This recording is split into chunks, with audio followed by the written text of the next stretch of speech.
Hi everyone, Jeff Roney here with Keller Williams Realty Syracuse. Many of you may have heard about the National Association of Realtors lawsuit settlement with the Department of Justice and other parties. And I just wanted to touch on that because I'm getting asked literally on a daily basis by just regular people, buyers, sellers, whoever it might be. What does this mean for me? How does this work? And also, a lot of them want to know how it's going to affect me. So I just wanted to take a couple of minutes to touch on some of the high points. If you're a buyer, what happens now is in order to view a property, you will need to sign a buyer's agreement if you have contacted a real estate agent that you're thinking of having represent you.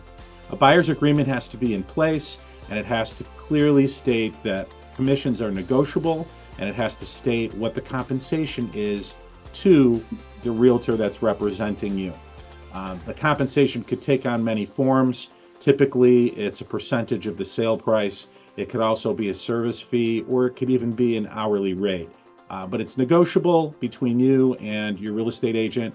They're going to attempt to have that fee paid by other parties. At the end of the day, the real estate agency has to be paid either by you or by the seller of the property, and you can discuss that with your real estate agent. So that's one of the biggest changes on the buyer side, is that a buyer representation agreement has to be in place. I've been using these for over 20 years, so it's nothing new to me, but a lot of people out there in the industry have not used buyer representation agreements. Now they have to if they're part of the National Association of Realtors, because it's a new rule that's in play. Secondly, if you are a seller, there will be a conversation, obviously, about commissions that you will pay if your property sells and who you're going to compensate. So the first part of the conversation will probably be how much the listing agency is going to be charging you when you list the property and it ultimately sells. The second part of the conversation is going to be about whether or not you are looking to offer co-broke compensation. For years and years and years, let's say decades and decades and decades, the seller would pay a commission. A portion of that commission would be offered as compensation to a cooperating agency, not their listing agency, but perhaps another agency that has a sales associate that brings the buyer that ultimately purchases the property.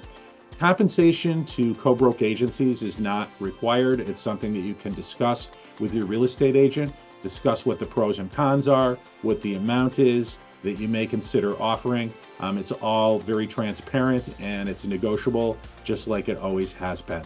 So these are procedural changes, and as a result, some of the paperwork has changed a little bit.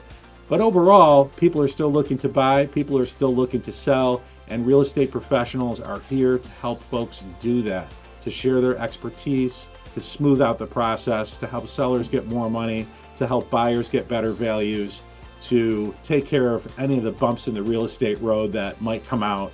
That's really the crux of it. There's other small details that are associated with the settlement and the procedural changes that are taking place. For the most part, I think it's going to be a positive overall, with additional transparency and hopefully better situations and better value for buyers and sellers. We'll see how it plays out in the marketplace. We really don't know yet. It's probably going to take 6 months to a year to see how it kind of shakes out and what direction these changes have taken all of us in. However, I'm viewing it as a positive, and I don't think there's going to be much that's negative about it. We'll see what happens, but ask me any questions that you might have about it. I'm certainly happy to help, and I hope that this video was helpful to you in sorting out what some of the high points are. There's been a lot of confusion in the media and around some of the reporting. A lot of people have misinterpreted things, and this should help straighten it out. However, I'm here to help if you want to talk more. So my contact information is right here. Jeff Roney with Keller Williams Realty. If you're buying or selling a home, you can relax with a bestseller. Thank you very much.